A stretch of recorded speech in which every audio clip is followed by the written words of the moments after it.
So what we proposed as some ideas to consider in rules of origin is, why don't we, before we talk about the numbers, why not talk about what goes into what we count as making up a car? So let's modernize and update the list of things that we count. Let's take the cassette deck out and put in more of the electronics. And second, partly because of the era when these rules were first put together, they're extremely onerous for companies to actually comply with. Imagine tracing all these different parts through the car.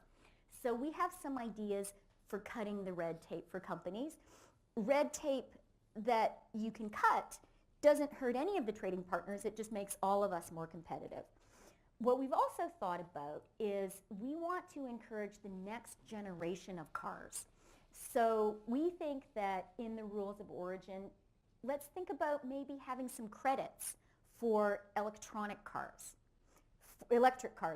for self-driving vehicles to encourage that kind of production in North America.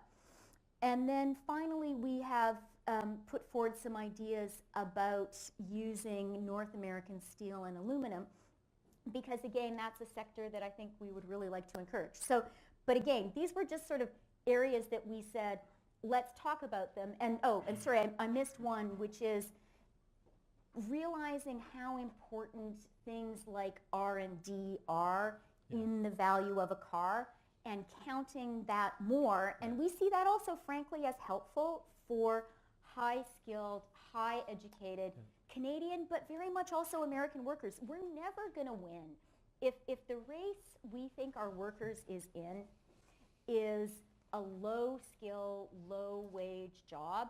Workers in our countries are not going to win that race. So what we think we ought to be doing is encourage this sector, which is so highly integrated, to have more of the high-skill, high-wage, high-value-added jobs in North America. Yeah.